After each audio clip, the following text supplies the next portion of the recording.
எல்லாரும் எப்படி இருக்கீங்க?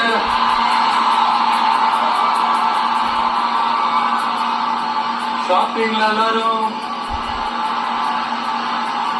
சாரி, கொஞ்சம் லேட் ஆயிடுச்சு. என் நெஞ்சில் குடியிருக்கும் உங்கள் அனைவருக்கும் என்னுடைய வணக்கம்.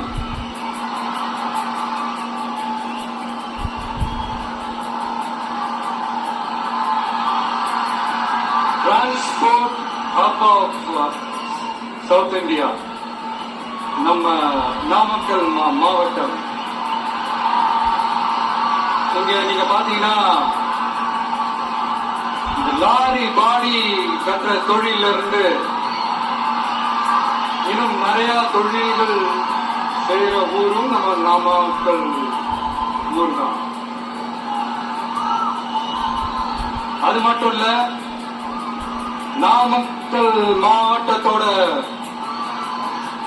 இந்த முட்டை உலகமும் கூட ரொம்ப ஃபேமஸ். எக் சிட்டின்னு கூட கூப்பிடுவாங்க. அது மாதிரி தமிழ்நாட்டு மக்களுக்கு இந்த சத்தான உணவு முட்டை கொடுக்கிற ஊர் மட்டும் இல்ல, தமிழ்நாட்டு மக்களுக்கு உணர்ச்சி ஊற்ற மண்ணும் கூட. இதை நான் ஏன் சொல்றேன்னா, ரெண்டு வரிகள் சொன்னா உங்களுக்கு ஈஸியா கனெக்ட் ஆகும். தமிழன் என்று சொல்லடா, தலை நிமிர்ந்து நில்லடா. எப்படி? தமிழன் என்று சொல்லடா, தலை நிமிர்ந்து நில்லடா. நாடி நரம்பெல்லாம் ரத்தம் பாய்ச்ச இந்த வரிகளை எழுதுனது யார் தெரியும்ல? யார் எழுதுனா? விஜயகாந்த் சார் சொன்னாரு. ஆனா நம்ம அண்ணன் கேப்டன் அவர்களுக்கு மட்டும் இல்ல, நமக்கும் சேர்த்து எழுதின இந்த வரிகளை யார் எழுதுனது தெரியல? நாமக்கல் மாவட்டத்தை சேர்ந்த மேகனூர்ல பிறந்த நாமக்கல் கவிஞர் திரு ராமலிங்கம் பிள்ளைதான், அவர்கள் தான். அடுத்து தமிழ்நாட்டு மக்களுக்கு இந்த இடஒதுக்கீடு உரிமையா வழங்கினதும் இதே நாமக்கல் மாவட்டத்தை சேர்ந்த திருச்செங்கோடு பகுதியில இருக்கிற ஒருத்தர் தான்.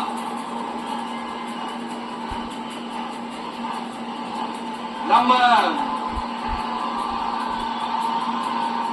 சென்னை மாகாணத்தோட முதலமைச்சரா இருந்த சுப்பராயன் அவர்கள், அவர்தான் அந்த மாபெரும் மனிதர். தமிழ்நாட்டு மக்களுக்கு இடஒதுக்கீடு உரிமைய வழங்கினதுல இவருக்கு மிகப்பெரிய ஒரு பங்கு ஒன்று இருக்கு. அதுதான் இந்த கம்யூனல் GO 1071 அதை கொண்டு வந்து பட்டியலின மக்களுக்கும் பிற்படுத்தப்பட்ட மக்களுக்கும் இத வழங்கினார். அதனாலதான் அவரு முதலமைச்சரா பதவியேற்றதுக்கு அப்புறம் முதல் தமிழர் அப்படின்ற அந்த பெருமையோட சொன்னது மட்டும் இல்லாம, இதே அவருக்காக ஒரு மணிமண்டபம் கட்டுவோம்னு வாக்குறுதி நம்பர் 456 கொடுத்தது யாரு?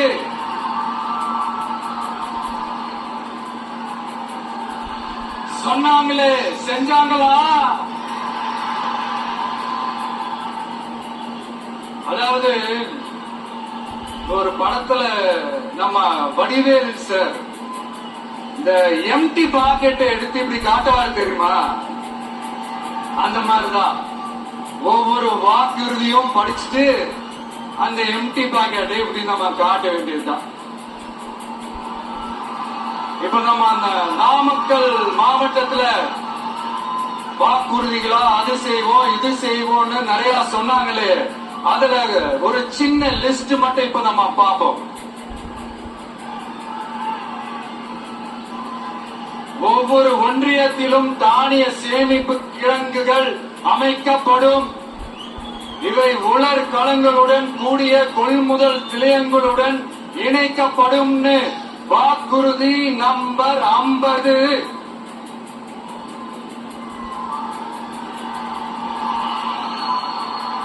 கொப்பரை தேங்காயை தமிழக அரசே கொள்முதல் செய்யும். அதிலிருந்து தேங்காய் எண்ணெயை உற்பத்தி செய்து நியாய விலை கடைகள் மூலம் விற்பனை செய்ய நடவடிக்கை எடுக்கப்படும். வாக்குறுதி நம்பர் 66.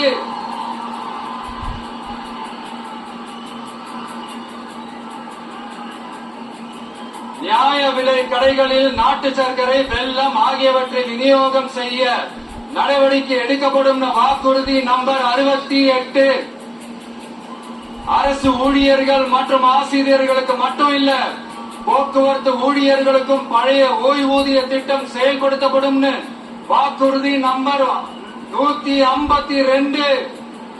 இதெல்லாம் சொன்னாங்களே, செஞ்சாங்களா?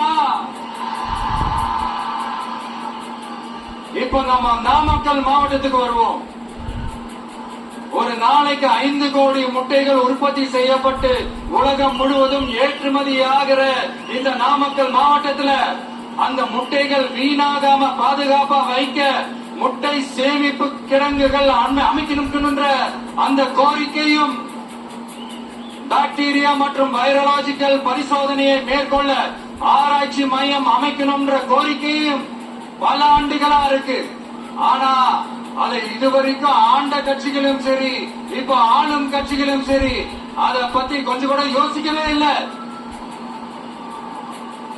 அப்புறம் திமுக எம்எல்ஏவுக்கு சொந்தமான ஒரு மருத்துவக் கல்லூரியில் நடைபெற்ற கிட்னி திருட்டு,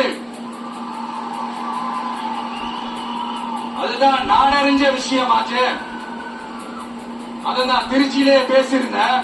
ஆனா அதுல நம்ம நாமக்கலை சேர்ந்தவங்க தான் அதிகமா பாதிக்கப்பட்டிருக்கிறதா சொல்றாங்க. அதிலும் குறிப்பா விசைத்தறியில் பணிபுரியும் ஏழை பெண்களை குறிவைத்து அந்த கிட்னி திருட்டு நடந்திருக்குன்னு சொல்றாங்க.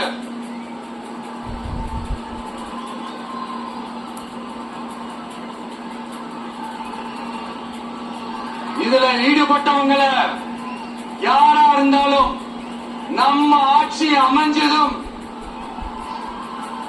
கடுமையாக தண்டிக்கப்படுவார்கள். இந்த கிட்னி திருட்டுக்கு ஆரம்பம் எங்க இருக்குன்னு பாத்தீங்கன்னா கந்துவட்டி கொடுமையில இருக்கு. அதாவது விசைத்தறி தொழிலாளர்களோட வாழ்க்கை தரத்தையும் பொருளாதாரத்தையும் இந்த ஏமாற்று மாடல் திமுக அரசு மேம்படுத்தாத காரணத்தால அவங்க கிட்னி விற்கிற அளவுக்கு தள்ளப்பட்டிருக்கிறாங்க. இது எவ்வளவு பெரிய ஒரு கொடுமை! விசை தொழிலாளர்களோட வாழ்க்கை தரத்தையும் பொருளாதாரத்தையும் மேம்படுத்த தேவையான தீர்வுகளை யோசிச்சு உறுதியா எங்க தேர்தல் அறிக்கையில சொல்வோம்.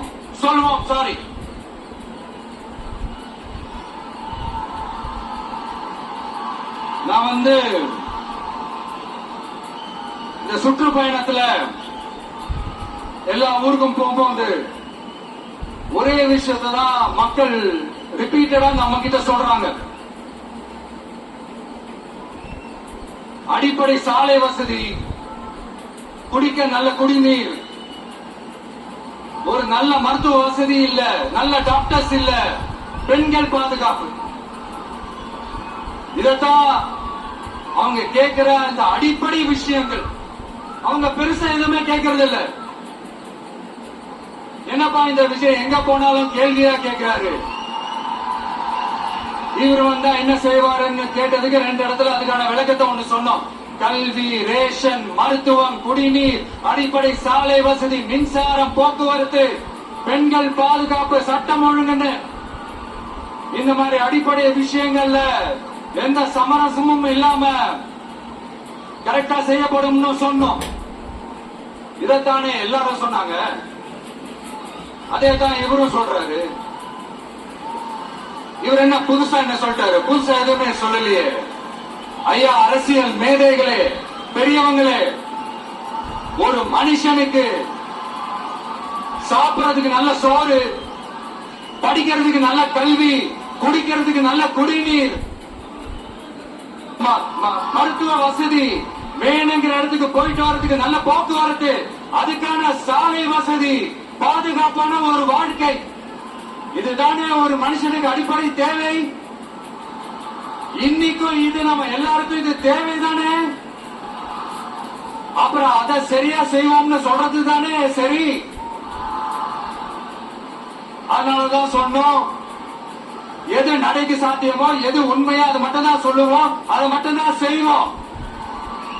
இந்த திமுக மாதிரி பொய்யான வாக்குறுதிகளை எப்பவுமே கொடுக்க மாட்டோம்.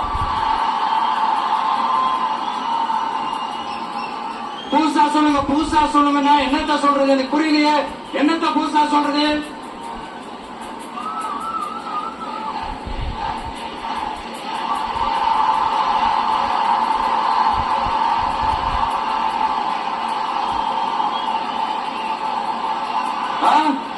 புதுசா என்னப்பா சொல்றது?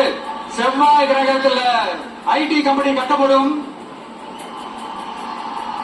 காத்துல கல்வீடு கட்டப்படும், அமெரிக்காவுக்கு ஒத்தடி பாதை போதப்படும், வீட்டுக்குள்ளே ஏரோப்ளேன் ஓட்டப்படும். இந்த மாதிரி அடிச்சு விடுவோமா? நம்ம சிஎம் அவர்கள் அடிச்சு விடுவாரு, அந்த மாதிரி அடிச்சு விடுவோமா?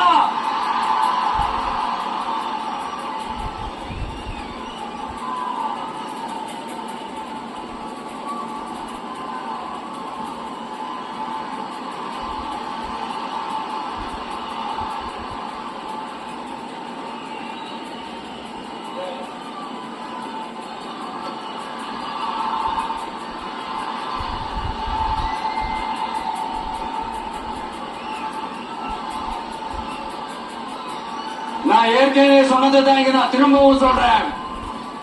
ஒண்ணு, இந்த பாசிச பாஜக அரசோட எப்பவுமே நாங்க ஒத்து போக மாட்டோம். ஒண்ணு.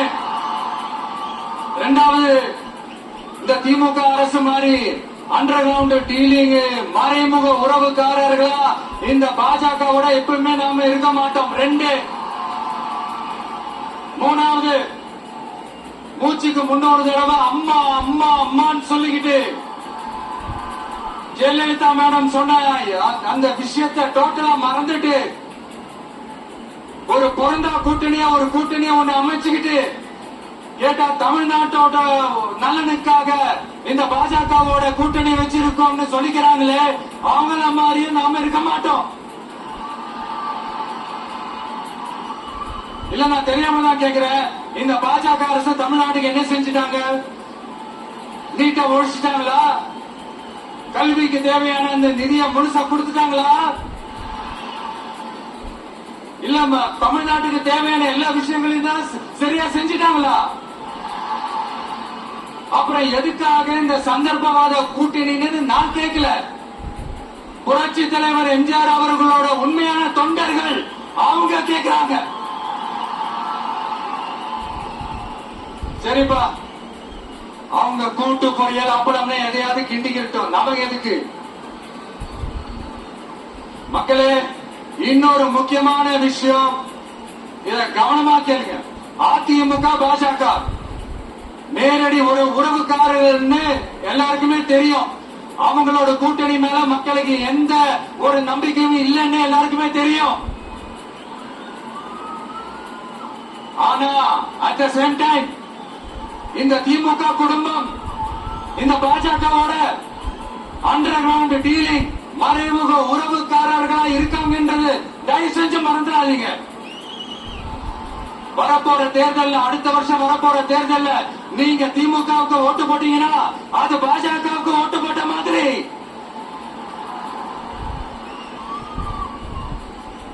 வெளியில அடிச்சுக்கிற மாதிரி அடிச்சுப்பாங்க, ஆனா உள்ளுக்குள்ள வேணாம். மக்களே, ஜாக்கிரதை, யோசிங்க.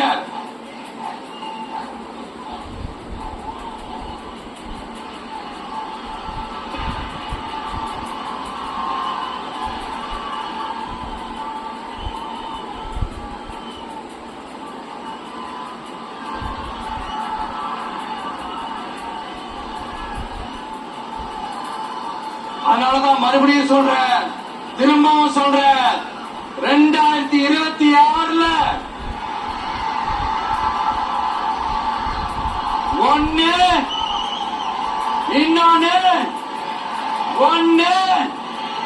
இன்னொன்னு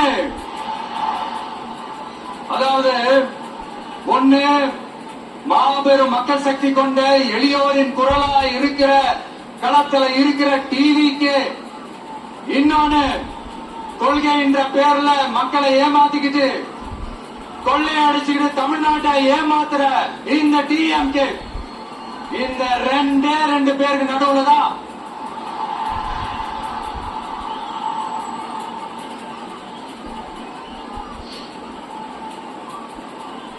இப்படி ஒரு மோசமான ஒரு ஆட்சியை கொடுக்கிறாங்களே. இந்த திமுக அரசு மறுபடியும் ஆட்சிக்கு வரணுமா? உங்க உண்மையான மக்களாட்சி, மனசாட்சி உள்ள மக்களாட்சி, உங்க நம்ம டிவிக்கு மறுபடியும் ஆட்சி அமைக்கணுமா? சாரி, இப்ப ஆட்சி அமைக்கணுமான்னு கேட்டேன். சாரி. நண்பா, நன்றி, தோழா, தோழி, என் மேல இவ்வளவு நம்பிக்கை வச்சிருக்கிறீங்களா? என்ன இவ்வளவு நம்புறீங்களா? பார்த்தலாம், ஒரு கை பார்த்தலாம். சத்தியமா சொல்றேன், நானும் ஒரு 2-3 வாரத்துக்கு முன்னாடி என்னமோ ஏதோ நினைச்சேன். பார்த்தலாம், சத்தியமா பார்த்தலாம். கான்பிடண்டா இருங்க மக்களே, நல்லதே நடக்கும், வெற்றி நிச்சயம். மீண்டும் சந்திக்கும் வரை நன்றி, வணக்கம்.